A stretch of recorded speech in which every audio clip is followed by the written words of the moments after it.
Monseigneur Lebouche, c'est un véritable investissement pour l'Église et pour le diocèse d'investir et de soutenir ce projet de ce studio ici à Coutances.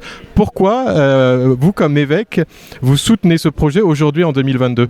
Parce que depuis pas mal de temps, on essaie d'enclencher l'Église dans une espèce de sortie, comme dit le pape, sortir d'elle-même, et que la radio est vraiment l'instrument idéal, je trouve, pour témoigner de cette sortie de l'Église qui va à la rencontre de tous, porteuse de son message évangélique, un instrument de dialogue, je trouve, très, très fécond entre plein de gens qui font plein de choses dans le département et l'Église. Et ça nous manque, cette relation-là. Et je trouve que RCF nous aide à nous stimuler dans la rencontre des autres au nom de l'Évangile. C'est un outil pertinent aujourd'hui pour vous, pour tenir cette mission qui est celle de l'Église, à la fois de nourrir les chrétiens et aussi de partir à la rencontre du monde ? Tout à fait, c'est pertinent parce que le papier, c'est un peu plus difficile, ça devient un peu difficile. Là, on a fait une réforme autour de notre instrument, mais on voit bien que c'est un peu compliqué. Les portes se ferment, les digicodes et tout ça empêchent de rentrer dans les maisons, mais par bonheur, la radio passe partout.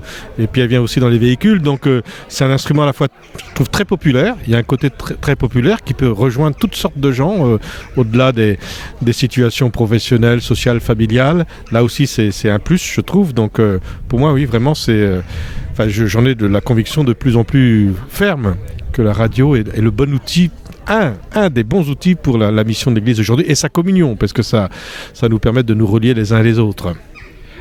Qu'est-ce que vous voulez dire comme pasteur aux équipes à la fois salariées et puis bénévoles qui portent ce projet de RCF ici dans la Manche ? Je dirais ne pas hésiter à apporter des paroles peut-être un peu différentes que celles qu'on entend un peu partout dans le brouhaha du monde.